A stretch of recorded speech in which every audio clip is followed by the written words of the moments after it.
اعوذ باللہ من الشیطان الرجیم بسم اللہ الرحمن الرحیم۔ خواتین و حضرات السلام علیکم ورحمۃ اللہ وبرکاتہ و مغفرتہ۔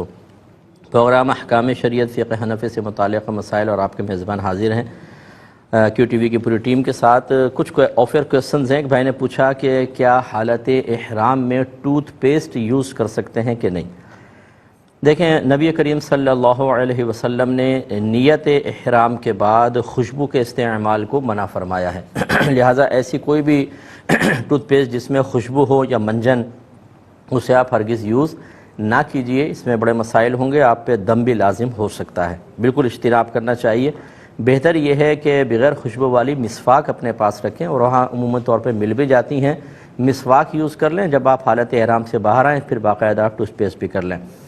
ایک انہوں نے کہا کہ کیا اگر ہم جیسے ریاض میں رہتے ہیں، جب ہم میقات کراس کرتے ہیں عمرے کی نیت سے، یا مسجد عائشہ جاتے ہیں مکے سے، اور پھر احرام باندھ کر واپس آتے ہیں، تو کیا ہم پر غسل کرنا لازم ہوتا ہے؟ دیکھیں، لازم بمعنی فرض یا واجب نہیں ہوتا، بلکہ یہ سنت کریمہ ہے۔ نبی کریم صلی اللہ علیہ وسلم نے حالت احرام میں تشریف لانے سے قبل غسل فرمایا، لہٰذا یہ سنت ہے کہ آپ غسل کر لیں۔ اگر آپ غسل نہ کرنا چاہیں تو صرف تازہ وضو کر کے احرام کی نیت کریں اور 2 رکعت نفل ادا کر لیں، یہ بھی کافی ہے۔ لیکن وہاں چونکہ وسیع باتھ رومز وغیرہ ہوتے ہیں، اگر نہا سکتے ہوں تو نہائیں تاکہ سنت پوری ہو۔ ایک انہوں نے کہا کہ جب ہم نے عمرہ کیا تو میں عمرے کے بعد طواف رخصت کے لیے گیا، اور پھر میں نے چکر لگانے شروع کیے، 3 چکر لگائے تھے، بس اس کے بعد میں دعا مانگ کر واپس آ گیا۔ اب مجھے پتہ چلا ہے کہ طواف وداع کے بھی 7 چکر ہوتے ہیں، تو کیا مجھ پر کوئی دم وغیرہ لازم ہوا یا نہیں ہوا؟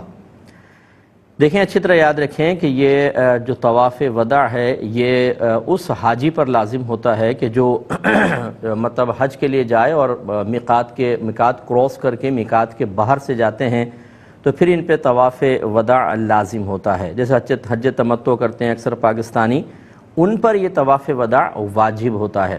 عمرہ کرنے والے پر کوئی واجب نہیں ہے۔ اس لیے ہمیشہ ہم آپ سے گزارش کرتے ہیں کہ کوئی بھی عبادت اختیار کرنے سے پہلے آپ یوں نہ کریں کہ فلاں سے پوچھ لیا، فلاں سے پوچھ لیا، اور فلاں سے پوچھ کے آپ نے معلومات اکٹھی کی اور ایک اہم عبادت کو مطلب صرف سنی سنائی باتوں پر بنیاد رکھتے ہوئے ادا کر لیا۔ اس طرح بعض اوقات ثواب ضائع ہوتا ہے، بعض اوقات مشقت بڑھتی ہے، اور بسا اوقات یہ بھی ہوتا ہے کہ آپ ایسا کوئی جرم کر بیٹھتے ہیں کہ جس کی وجہ سے آپ پر جرمانہ، دم وغیرہ لازم ہو جاتا ہے۔ یہ بھی ایسا ہی کسی نے کہا ہوگا جی طواف وداع کرنا ہوگا، آپ نے سنا اور آپ نے شروع کر دیا، تو طواف وداع عمرہ کرنے والوں پر کوئی واجب نہیں ہوتا ہے۔ آپ نے 1 چکر، 2 چکر، 3 چکر لگائے، وہ کافی ہے، کوئی دم وغیرہ لازم نہیں ہوا۔ ایک بہن نے کویسچن کیا کہ 1000 کا لباس تھا، 1000 کا، تو ہم نے 500 روپے میں اس کو خریدا۔ پھر جب میں گھر لے کر آئی، میں نے پہنا تو مجھے بھی پسند نہیں آیا، میرے شوہر کو بھی پسند نہیں آیا۔ کیا اب ایسا ہو سکتا ہے کہ میں اس کو کسی غریب کو زکوٰۃ کی نیت سے دے دوں، اور نیت یہ کر لوں کہ میں نے 1500 کا یہ سوٹ اس کو دیا، تو کیا یہ ٹھیک ہوگا کہ نہیں ہوگا؟ بہن، یہ ٹھیک نہیں ہوگا۔ اگر اسی طرح کسی بھی چیز کی از خود قیمت مقرر کر کے اسے زکوٰۃ میں آپ شمار کر کے دے سکتے ہوتے تو صرف 1500 کی کیوں نیت کر رہی ہیں؟ اگر آپ کی زکوٰۃ فرض کر لیں 1 لاکھ بنتی، تو آپ نیت کر لیں کہ 1 لاکھ کا لباس دے رہی ہوں میں۔ اس طرح تو ہر ایک جو ہے وہ کوئی بھی چیز اپنی پوری زکوٰۃ کی قیمت، یعنی زکوٰۃ جتنی بن رہی ہے اس کی قیمت مقرر کر کے بطور زکوٰۃ دے دے اور بری ذمہ ہو جائے۔ ایسا نہیں ہوتا ہے۔ آپ نے جو سوٹ لیا ہے اسے اب آپ اس کی قیمت معلوم کریں، بازار لے کر جائیں یا کسی کو پتہ کریں، دکاندار سے معلوم کریں کہ اگر میں اس کو بیچتی ہوں تو کتنی قیمت ہوگی۔ جو وہ قیمت بتائے گا، 2-4 دکانداروں سے معلوم کر لیں، تو بس یہ لباس اتنی قیمت کا ہے۔ کیونکہ اگر آپ نے 1000 کر لیا تو شاید جب آپ بیچنے جائیں گی تو 1000 نہیں ملیں گے اس کے آپ کو ملیں گے 200، 300، 400، کیونکہ 500 کو جب آپ کو دے دیا اس کا مطلب ہے 1000 اس کی اصل قیمت نہیں تھی، 500 روپے میں بھی انہوں نے مارجن رکھا ہوگا۔ آپ جب جا کے اس کو دیں گی تو بمشکل آپ کو اس کے 200-300 روپے ملیں گے۔ بس جتنے وہ بولیں گے اتنے یہ جب آپ لباس دیں گی تو زکوٰۃ ادا ہوگی۔ اس سے زیادہ کی نیت چاہے لاکھ آپ کر لیں، آپ کی نیت سے کچھ بھی نہیں ہوگا۔ ایک بھائی نے فرمایا کہ کیا ہم جب خبریں سنتے ہیں، اگر کوئی عورت خبر پڑھ رہی ہو تو ہم صرف آواز اس کی سنیں، یہ جائز ہے؟ اور اگر عورت کو دیکھ کر خبریں سنیں تو کیا حکم شرع ہوگا؟ دیکھیں، ویسے تو فقہا نے فرمایا کہ عورت کی آواز بھی عورت ہے، یہ عورت کے لیے فرمایا گیا کہ وہ اپنی آواز کو حتی الامکان غیر مردوں تک بلا ضرورت نہ پہنچنے دے۔ ہاں، جہاں ضرورت ہے وہاں مسئلہ نہیں ہے، جیسے عورتیں خرید و فروخت کے لیے جاتی ہیں تو ان کی آواز نامحرم تک پہنچتی ہی ہے، ڈاکٹر سے معاملہ ہوتے ہیں، وکلاء سے ہوتے ہیں، مفتیان کرام سے مسائل معلوم کیے جاتے ہیں، تو وہاں اجازت ہوتی ہے، لیکن بلا ضرورت عورت کی آواز عورت نہ پہنچائے، یہ عورت کے لیے حکم ہے۔ مرد کے لیے حکم یہ ہوتا ہے کہ عورت کی آواز اگر اس کے کانوں تک پڑتی ہے اور کسی صحیح ضرورت کے لیے، جیسے اگر آپ دکاندار ہیں تب بھی تو عورت کی آواز آپ کے کان تک پڑے گی، اسی طریقے سے غالباً ہر نیوز چینل پر جو نیوز پڑھنے والے ہیں مرد بھی ہیں اور خواتین بھی ہیں، اگر 2 خبریں مرد پڑھتا ہے تو 4 خبریں خاتون بھی پڑھتی ہیں، اور آج کل ہمارے نزدیک تو خبروں پر مطلع رہنا اور موجودہ ملکی حالات بلکہ ورلڈ وائڈ جو بھی کچھ ہو رہا ہے اس پر بھی تھوڑی نظر رکھنا اگر وقت ہو۔ میں خود الحمدللہ کئی خبریں میں سنتا ہوں اور حالات حاضرہ کو سب ہم اپنے ذہن کے اندر رکھتے ہیں، اس کے بارے میں سوچتے ہیں، خصوصاً اپنے ملک کے بارے میں جتنی اللہ نے وسعت دی ہے۔ تو ایسی صورتحال میں یہ خبریں جو ہیں آج کل مطلب کاروباری حلقے کے اعتبار سے دیگر لوگوں کے لیے بہت ہی امپورٹنٹ ہیں، تو بہتر یہ ہے کہ آپ نظر نہ جمائیں، ویسے خبریں چل رہی ہوں تو آپ سن لیں، اور اگر اچانک نگاہ پڑ بھی جائے تو جمائیں نہیں، نگاہ ہٹا لیں، انشاءاللہ گناہ نہیں ہوگا۔ ایک کالر ہمارے ساتھ ہیں۔ السلام علیکم۔ وعلیکم السلام۔ مفتی صاحب آپ سے کوشچن پوچھنے تھے 2-3۔ جی بولیے۔ مفتی صاحب میں فیصلہ آباد سے ساہیوال میں ایجوکیشن کے سلسلے میں ہر ویک میں جاتا ہوں، میں نے آپ وہاں پہ 5-6 دن میرا ہوتا ہے، میں ویکینڈ پہ گھر آتا ہوں۔ آپ سے یہ پوچھنا تھا کہ وہاں پہ میرے پہ قصر نماز واجب ہوگی، اور یہ کہ میں وہاں پہ مسجد میں امام کے پیچھے نماز نہیں پڑھ سکتا کیا پوری؟ یہ بتائیے کہ آپ رہتے کہاں ہیں؟ میں فیصلہ آباد رہتا ہوں اور 100 کلومیٹر کا فاصلہ بنتا ہے ساہیوال کا۔ 100 کلومیٹر میں وہاں پہ ایجوکیشن کے لیے تو وہاں کتنے دن تک ٹھہرتے ہیں آپ پھر واپس میں آ جاتے ہیں؟ تقریباً 5-6 دن کے لیے وہاں پہ ٹھہرتا ہوں، ویکینڈ پہ گھر آ جاتا ہوں۔ ٹھیک ہے، اور امام کے پیچھے کیا کہہ رہے ہیں آپ؟ میں کہہ رہا ہوں کہ میں وہاں پہ مسجد میں جو کالج کی مسجد ہے میں وہاں پہ امام کے پیچھے پوری فرض نماز نہیں پڑھ سکتا، کیا قصر نماز واجب ہوگی؟ یہ کیوں نہیں پڑھ سکتے پوری؟ میں پوری نماز پڑھ سکتا ہوں وہاں پہ۔ اچھا پوچھ رہے ہیں آپ مجھ سے، ٹھیک ہے، میں بتا دوں۔ ایک اور کالر ہیں۔ السلام علیکم۔ ہیلو، السلام علیکم۔ جی وعلیکم السلام۔ مفتی صاحب میرے 2 سوال ہیں جی۔ کہ ایک تو یہ کہ اگر میاں بیوی کے درمیان میں نا کوئی کام ہو رہا تھا، اچھا، تو انہوں نے کہا کہ میں تو سے تم فارغ ہو تو میں تمہیں نا 12 بجے فارغ کروں گا اس کام سے نا، اچھا، لیکن بات کام کا اس سے طلاق ہوگی۔ چلے بتا دوں۔ اور ایک کہا کہ تم فارغ ہو، تم سے یہ کام نہیں ہو رہا، وہ کام کی بات ہو رہی تھی، انہوں نے قسم کھا کے کہا کہ میری نا طلاق دینے کا ارادہ نہیں تھا، میں نے ویسے کہا تھا کہ تم فارغ ہو کہ تم سے اتنا سا کام نہیں ہو رہا، کیا اس سے طلاق ہوگی؟ ٹھیک ہے بہن، میں بتاتا ہوں انشاءاللہ۔ ایک اور کالر ہیں۔ السلام علیکم۔ شاید ڈراپ ہو گئی ہے۔ ایک ہی بھائی نے پوچھا تھا، بلکہ بہن نے پوچھا کہ اگر کوئی مرد موجود نہ ہو تو کیا عورت بچے کے کان میں اذان دے سکتی ہے کہ نہیں؟ سوری، تو بالکل دے سکتی ہے۔ ہم نے پہلے بھی اس کا ایک دفعہ جواب دیا تھا۔ یہ جو نماز والی اذان ہوتی ہے یہ چونکہ اعلام ہے، اعلام مینز خبر دینا کہ نماز کا وقت ہو گیا ہے، اور اس میں بلند آواز سے دی جاتی ہے تاکہ دور تک آواز پہنچے اور لوگ سمجھ جائیں کہ جی اذان کا نماز کا وقت ہو گیا ہے اور لوگ جماعت کے لیے آنا شروع ہو جائیں۔ تو اس میں تو عورت کی اذان مکروہ ہے، کیونکہ عورت کی آواز دور تک پہنچے گی اور عورت کی آواز میں ایک ملائمت بھی ہوتی ہے، تو اس وجہ سے دل میں برا خیال آ سکتا ہے، عورت کے لیے اذان دینا مکروہ رکھا۔ لیکن جو بچے کے کان میں اذان دی جاتی ہے اس کا مقصود اعلام نہیں ہے، یعنی خبر دینا نہیں ہے، بلکہ وہ تو برکت کے لیے ہے تاکہ بچے کی میموری میں سب سے پہلے اللہ تبارک و تعالیٰ کا نام محفوظ ہو جائے، اذان کے اندر جو پاکیزہ کلمات ہیں ان کا فیض بچے کے کانوں کے ذریعے اس کی روح تک پہنچ جائے، تو لہٰذا وہ چاہے مرد دے چاہے عورت، دونوں سے سنت ادا ہو جائے گی۔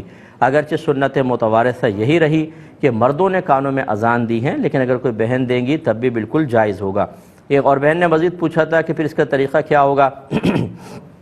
طریقہ یہ ہے کہ آپ بچے کو یوں ہاتھوں میں اٹھا لیں اور اس کے سیدھے کان میں اذان دیں، پھر الٹے کان میں اقامت، تو یہ اتنا بھی کافی ہے، لیکن کہا گیا ہے کہ 3 بار اذان اور 2 بار اقامت، یعنی اس طرح کے پہلے اذان پھر اقامت پھر اذان پھر اقامت پھر اذان، لیکن اتنا طویل نہ ٹائم ہوتا ہے اور نہ کوئی مطلب تکلف کرتا ہے۔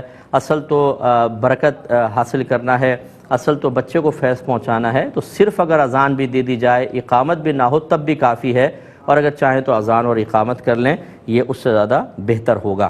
انہوں نے کویسچن کیا تھا کہ کیا ایسا ہو سکتا ہے کہ زوجین یعنی میاں بیوی اپنی قبر کی جگہ پہلے ہی خرید کر رکھیں ساتھ ساتھ، تاکہ ہمیں جب دفنایا جائے تو ہم ساتھ ہی دفن ہوں، یہ صحیح ہے کہ نہیں؟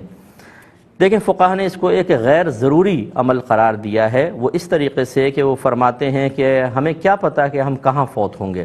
بہت سے دیکھیں ایئرپلین کرش ہو جاتا ہے، ابھی ایک سمندر میں گر کے ختم ہوا، پتہ ہی نہیں چلے لوگ کہاں چلے گئے۔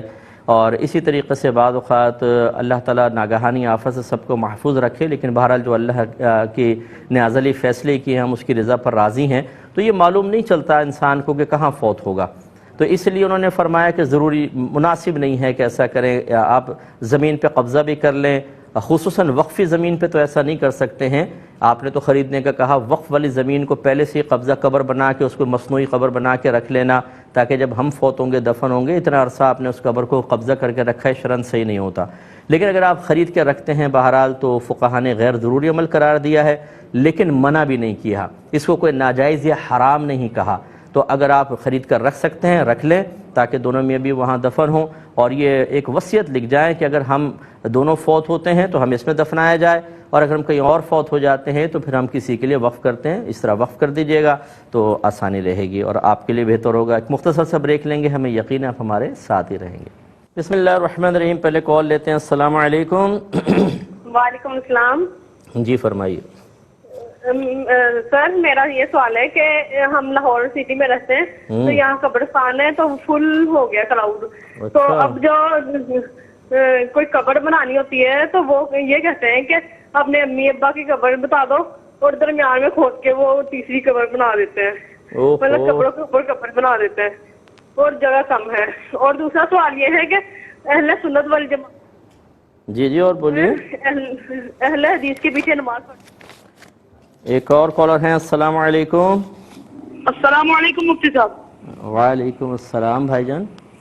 مفتی صاحب یہ سوال کرنا تھا، اگر کوئی نبینا شخص، آہستہ آہستہ بولو بیٹا، آہستہ بولو، آپ کی آواز بہت تیز آ رہی ہے، ٹھیک ہے تھوڑا سا آہستہ بولو۔ یہ کوئی نبینا شخص ہے، نبینا، تو وہ نماز کے اندر آیا، امام صاحب التحیات کے اندر بیٹھے تھے، اچھا، تو اسے معلوم نہیں ہوا کہ امام صاحب نماز پڑھا رہے ہیں یا نہیں، اس دیکھ نہیں سکتا نا، تو اس نے آگے اپنی جماعت شروع کر دی، اس نے جماعت میں شامل نہیں ہوا، اپنی نماز شروع کر دی، تو اس کے بارے میں کیا حکم ہے؟ ٹھیک ہے میں بتاتا ہوں انشاءاللہ۔ میں عرض کرتا ہوں، انہی بہن نے کویسچن مزید کیا تھا، اچھا یہ تو انہوں نے مزید ایک کویسچن کیا تھا کہ اگر کوئی شخص کسی جگہ دفن کیا جاتا ہے اور برابر والے مردے پر فرض کر لیں عذاب ہو رہا ہے خدا نخواستہ، تو کیا اس کے عذاب کے اثرات ہمیں بھی محسوس ہوں گے یا اطراف کے مردے محسوس کرتے ہیں؟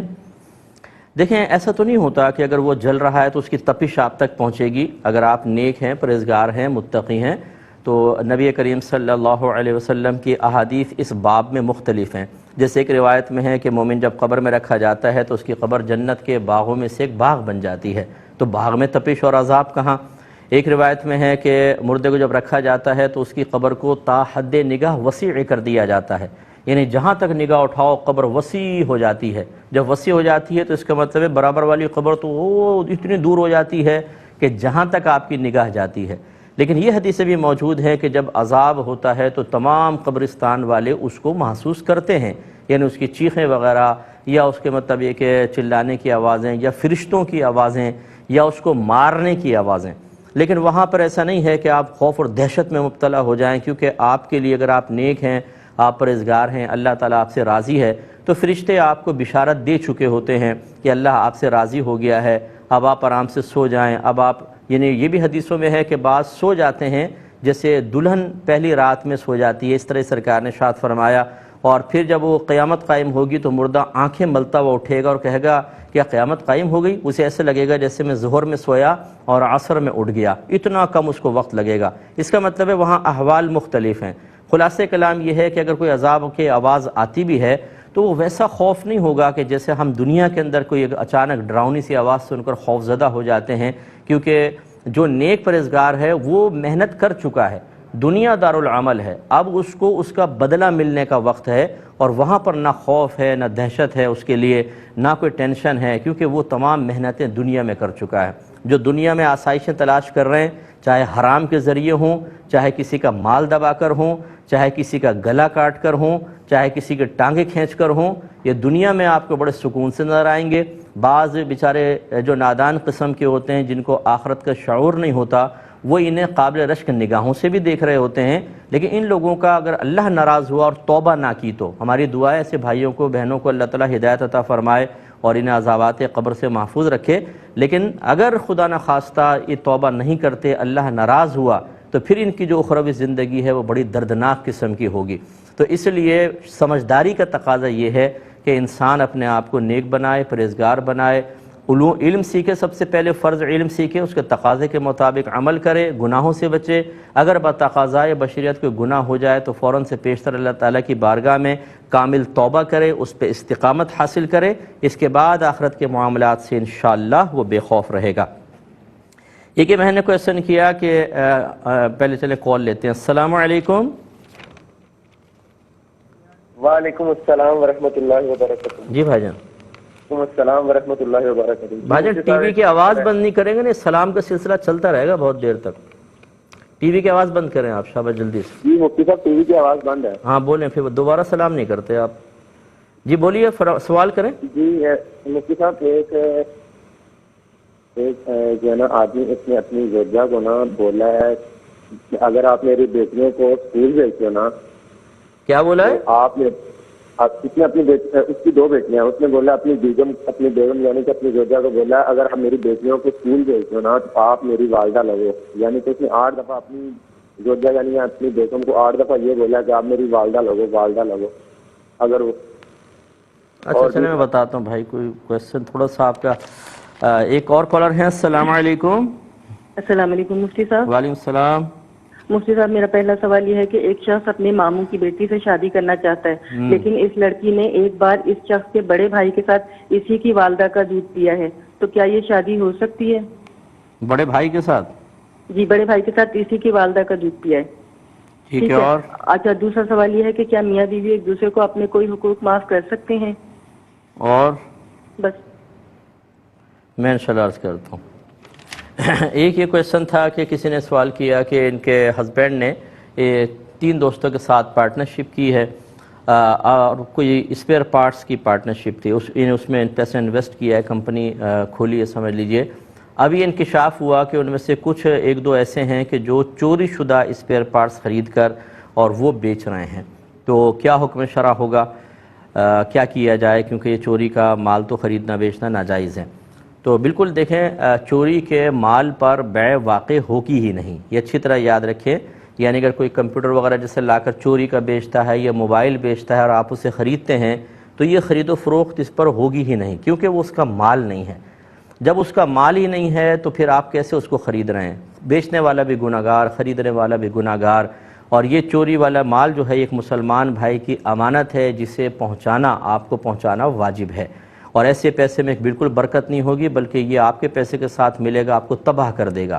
اس لیے ایسے جو پارٹنرز ہیں انہیں سختی کے ساتھ منع کیا جائے، اگر وہ باز نہ آئیں تو انہیں کمپنی سے باہر نکال دیا جائے، یا پھر اگر وہ لوگ باز نہ آئیں اور وہ طاقتور ہوں تو اپنا پیسہ لے کر باہر نکل جائیں اور اس قسم کے کسی بھی پارٹنرشپ میں شریک نہ ہوں۔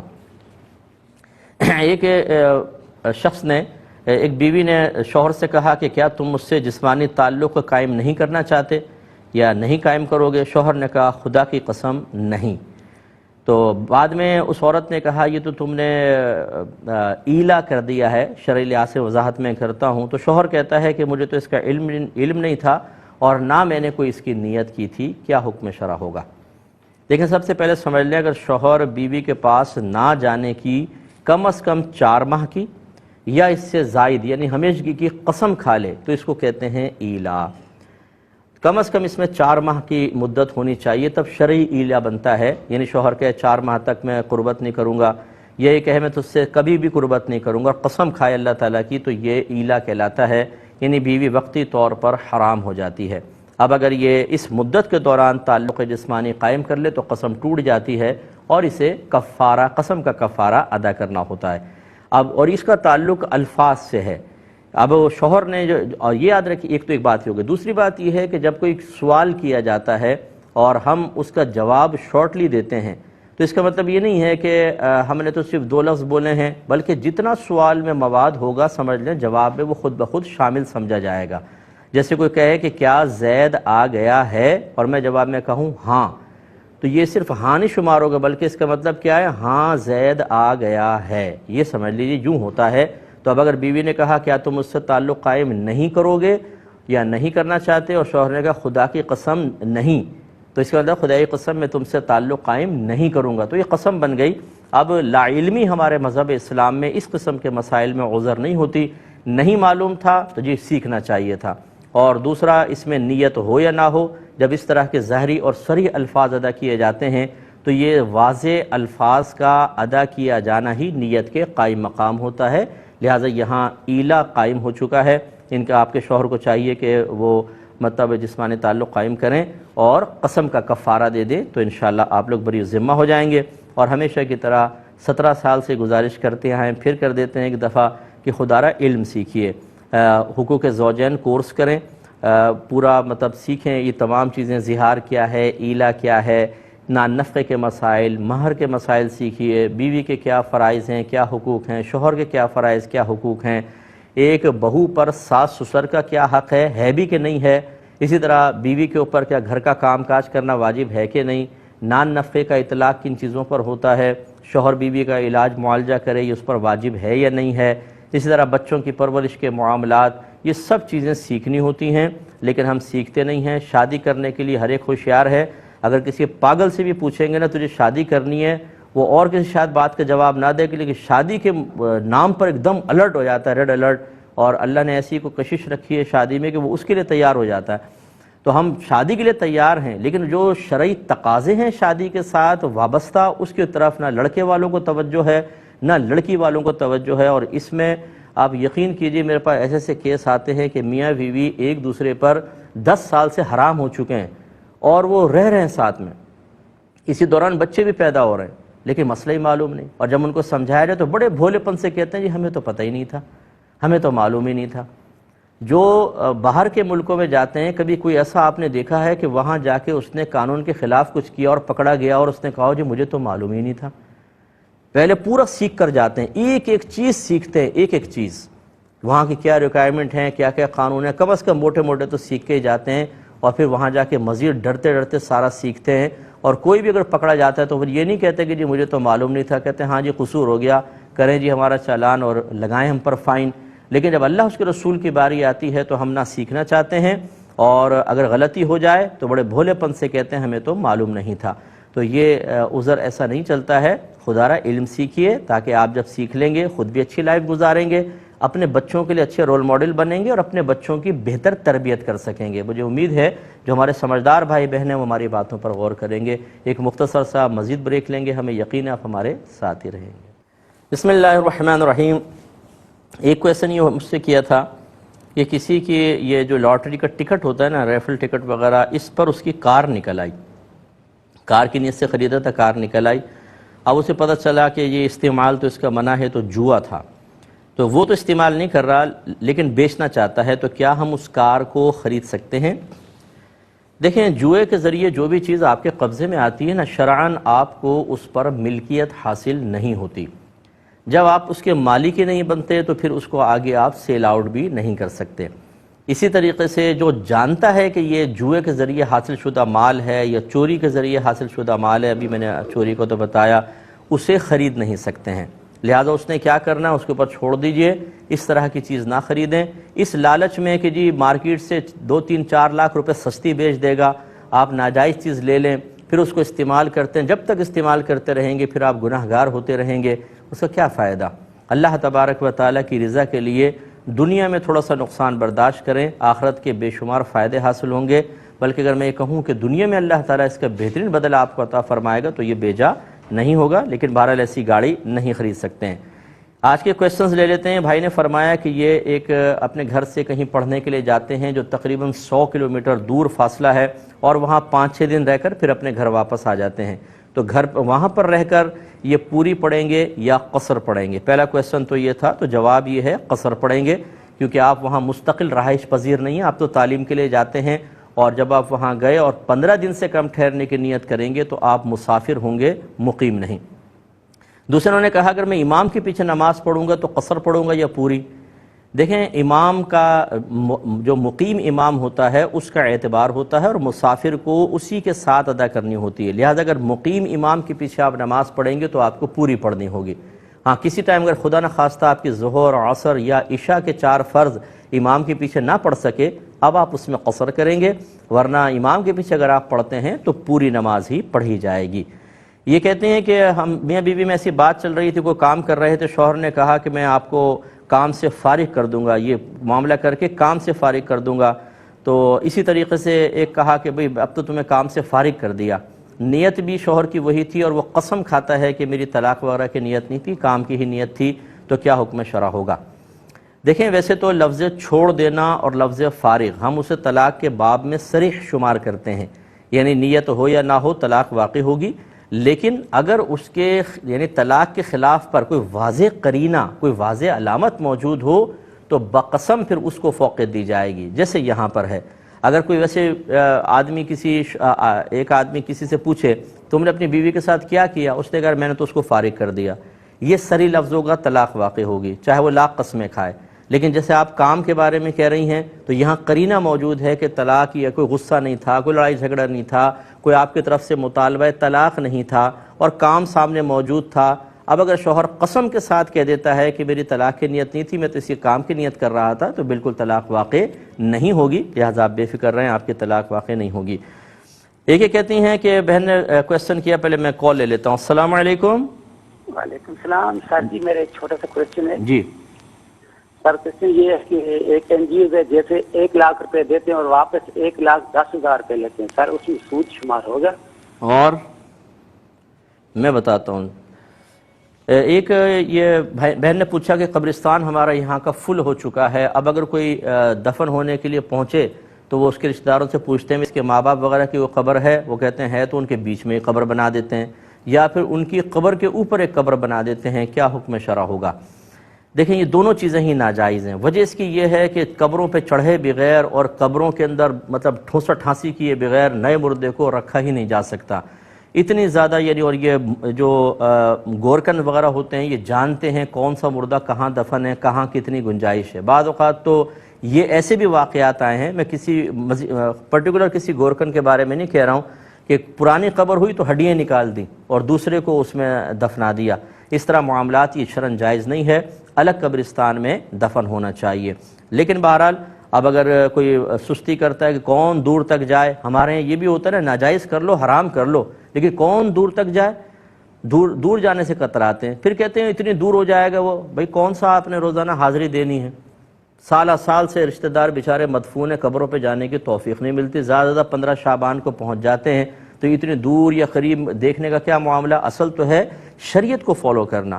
اگر آپ کا مردہ کہیں دور بھی مدفون ہے، آپ روزانہ ایصال ثواب کریں، دعائے بخشش و مغفرت کریں، انشاءاللہ اسی قبر میں راحت ملے گی. اور پڑوس میں مردہ دفن ہو، نہ آپ ایصال ثواب کریں نہ دعائے بخشش و مغفرت کریں، ویسے جا کے چاہے بیٹھ بھی جائیں، اسے کیا فائدہ ہوگا؟ تو اس لیے اس طرح مطلب ناجائز عمل نہ کیا جائے. شہر سے باہر چاہے کہیں جانا پڑے، دور قبرستان جانا پڑے، صحیح قبر ہی بنوائیں. لیکن بہرحال اگر کسی نے بنوا لی ہے تو اب مردہ نہ نکالیں، اس کو ویسے ہی رہنے دیا جائے. یہ کہتے ہیں کہ اگر کوئی نابینا مسجد میں آیا، امام صاحب تحیات میں بیٹھے تھے، پوری مسجد خاموش ہوتی ہے، اسے پتہ نہ چلا کہ جماعت ہو رہی ہے اور اس نے کہیں کھڑے ہو کر اپنی نماز شروع کر دی، تو کیا حکم شرع ہوگا؟ دیکھیں، اس کی نماز بالکل ہو جائے گی. اس کے ساتھ ایک شرعی عذر ہے، اس بیچارے کو تو پتہ نہیں چلا. فرض کر لیں کوئی آدمی آتا، آنکھوں والا ہوتا، دیکھتا جماعت ہو رہی ہے اور وہ اپنی نماز پڑھ لیتا، نماز اس کی بھی ہو جاتی. صرف اتنا ہوتا کہ ترک جماعت کا اس کو گناہ ملتا. یہ نہیں ہے کہ جماعت سے نماز پڑھنا فرض ہے، اگر نہیں پڑھیں گے تو نماز ہی نہیں ہوگی. واجب ہے کہ پڑھنا واجب ہے، بغیر کسی شرعی عذر کے ترک کریں گے تو گناہگار ہوں گے.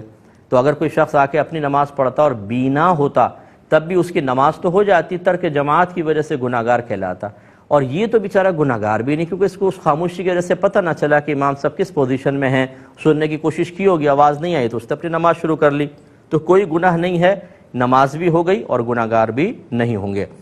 یہ کہتے ہیں کہ غالباً یہ کہتے ہیں ایک آدمی نے اپنی زوجت سے کہا کہ تو میری والدہ لگے، تو میری والدہ لگے، تو والدہ لگے یہ اس طرح نہیں ہوتا، اگر یوں کہتا نا کہ تو مجھ پر میری ماں کی مثل ہے، یا جسم کے کسی ایسے عضو کو ماں کے کسی ایسے عضو سے تشبیہ دیتا جو جز بول کر کل مراد لیتے ہیں، جیسے سر یا گردن یا پیٹھ، کہتا تیری پیٹھ میری ماں کی پیٹھ کی مثل ہے، تو زہار ہوتا، پھر اس میں وہ کفارہ دینا پڑتا، جو مطلب یہ کہ روزوں کا سا کفارہ ہوتا ہے، وہ تفصیل ہے۔ لیکن یہاں پر ابھی یہ نہیں ہوا، زہار نہیں ہوا، اللہ کی بارگاہ میں توبہ کرے اور آئندہ اس قسم کے الفاظ زبان پر نہ لے کر آئیں۔ یہ کہتے ہیں ایک شخص اپنے ماموں کی بیٹی سے شادی کرنا چاہتا ہے، لیکن معاملہ یہ ہے کہ اس شخص کی والدہ کا دودھ اس لڑکی نے اس کے بڑے بھائی کے ساتھ پیا ہے، کیا حکم شرع ہوگا؟ دیکھیں، جب ایک ہی ماں کا دو بچے دودھ پیتے ہیں تو وہ آپس میں بھائی بہن ہو جاتے ہیں۔ اب یہ کہ یہ شاید چلو بڑا بھائی تھا، چھوٹے بھائی کے ساتھ اس لڑکی نے دودھ پیا، لیکن پیا تو اسی کی ماں کا ہے۔ ایک ہی عورت کا دودھ اس لڑکے نے پیا، ایک ہی عورت کا دودھ اس لڑکی نے پیا، چاہے اس کے چھوٹے بھائی کے ساتھ پیا، ساتھ یا پہلے یا بعد کا نہیں ہوتا، اصل ہے کہ اس عورت کا جز اس میں بھی ہے، اس عورت کا جز اس میں بھی ہے، لہٰذا ان دونوں کی وہ ماں ہوئی تو یہ آپس میں ہو گئے رضائی بھائی بہن، اور ان کا آپس میں نکاح نہیں ہو سکتا۔ ایک انہوں نے کویسچن کیا کہ کیا زوجین اپنے حقوق میں سے کچھ دوسرے کو معاف کر سکتے ہیں کہ نہیں؟ بالکل کر سکتے ہیں، عورت بھی اپنا حق معاف کر سکتی ہے، جیسے شوہر اگر بہت زیادہ مصروف ہے دین کے معاملات میں اور وہ بیوی سے کہہ دیتا ہے، ریکویسٹ کرتا ہے کہ اگر تم حقوق معاف کر دو تو میں دین کا کام کروں، اور عورت خوش دلی سے اس کو حقوق معاف کر دیتی ہے تو یہ اس کی گنجائش نکلتی ہے۔ لیکن مطلب میں اس کو فی نفسی مطلب پسند نہیں کرتا ہوں کہ کسی عورت کو ایموشنل کر کے اس کے حقوق معاف کروا کر، ہو سکتا ہے آپ کی طبیعت اور کیفیت کچھ اور ہو، آپ کے اندر باطنی طاقت بہت زیادہ ہے، آپ تقاضائے نفسانی کو دبانے پر قدرت رکھتے ہیں، ہو سکتا ہے باہر آپ کو اطراف میں ایسا ماحول مل جاتا ہے جس کی بنا پر ذہن منتشر نہیں ہوتا، تو کہ یہ تمام چیزیں زوجہ کو بھی حاصل ہوں گی کہ نہیں ہوں گی؟ آپ نے تو بڑے پیار محبت سے حقوق معاف کروا لیے، پھر یہ پلٹ کے بھی نہیں دیکھا کہ اس پر کیا باطنی کیفیات کا ترتب ہو رہا ہے، اس کا ذہن منتشر تو نہیں ہو رہا، وہ کس کی صحبت میں بیٹھ رہی ہے، عورتیں محلے والی آتی ہیں، دوست آتی ہیں، پھر آج کل انٹرنیٹ وغیرہ ہے، ایک عورت کو اگر آپ حقوق معاف کروا لیں گے تو کیا مطلب تمام طبعی تقاضے ختم ہو جائیں گے؟ وہ ایک مجسمے کی طرح ہو جائے گی، وہ پتھر کی طرح ہو جائے گی، اس کی فیلنگز بالکل ختم ہو جائیں گی؟ ایسا تو نہیں ہوگا۔ اسی وجہ سے پھر گناہ شروع ہو جاتے ہیں، انسان خوش ہوتا رہتا ہے جی میں نے تو حقوق معاف کروا لیے دین کے لیے۔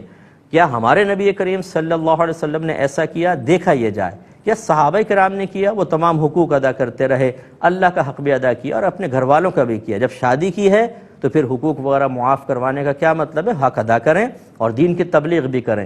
کوئی تبلیغ دین ایسی نہیں تو آ کے میرے ساتھ مناظرہ کر لیں کہ جو آپ سے اس بات کا تقاضا کرے کہ جی حقوق ادا نہ کریں اور آپ تبلیغ دین کریں، کیونکہ اس حقوق ادا کریں گے تو تبلیغ دین نہیں ہو سکتی ہے، تو پھر شادی کرنے کا فائدہ کیا تھا؟ کیوں کی تھی آپ نے شادی؟ نہ کرتے نا، اکیلے رہ کے کرتے رہتے تبلیغ دین تو حق معاف کروانے کی ضرورت ہی نہ پڑتی۔ ہرگز ایسا نہ کریں۔ اور پھر ہم ایک کویسچن کریں، اگر آپ کی بہن سے آپ کا بہنوئی اور آپ کی بیٹی سے آپ کا داماد یہی ریکویسٹ کرے اور آپ کی بہن یا آپ کی بیٹی آ کے آپ سے مشورہ کرے، بتائیں کیا مشورہ دیں گے آپ؟ کبھی بھی نہیں دیں گے اس کو یہ مشورہ، کہیں گے نہیں بیٹا اپنے حق معاف نہیں کرو، تمہارے اپنے بھی مسائل اور دیگر چیزیں، کسی کی وہ بھی کسی کی بیٹی کسی کی بہن ہے، توجہ رکھنی چاہیے۔ یہ کہتے ہیں کہ وہ کوئی مطلب کمپنی ہے شاید، یہ کیا کہتے ہیں، وہ کہتے ہیں کہ 1 لاکھ ہمیں دیں، ہم آپ کو 1,10,000 واپس کریں گے، کیا شرعاً یہ سود تو نہیں ہے؟ جی بالکل سود ہے۔ اگر کوئی مطلب تجارتی ایگریمنٹ وغیرہ ہوتا کہ ہم آپ کا پیسہ انویسٹ کریں گے اور پھر اس کے اوپر جو پروفٹ آئے گا اس کا اتنا پرسنٹ دیں گے، وہ بھی پرسنٹ میں، تو جائز ہوتا۔ یہاں تو فکس 1,10,000 واپس کریں گے، یہ کسی لحاظ سے جائز نہیں اور یہ سود ہے۔ ایک یہ کہتے ہیں کہ اگر مرد کے اجزاء اور عورت کے اجزاء لے کر کسی ایک اور عورت کے رحم میں رکھوائے جائیں اور وہاں سے پھر وہ بچہ حاصل کیا جائے، شرعاً یہ عمل جائز ہے یا نہیں؟ دیکھیں بالکل جائز نہیں ہے، کیونکہ اگر ہاں یہ بعض صورتوں میں ہم اجازت دیتے ہیں، ہر صورت میں نہیں، تو لیکن وہ جب اپنے میاں بیوی کے اور اسی بیوی کے ساتھ ہو۔ اللہ تعالیٰ عمل کی توفیق عطا فرمائے۔ اپنے میزبان کو اجازت دیں، انشاءاللہ کل ملاقات ہوگی۔ وآخر دعوانا ان الحمدللہ رب العالمین۔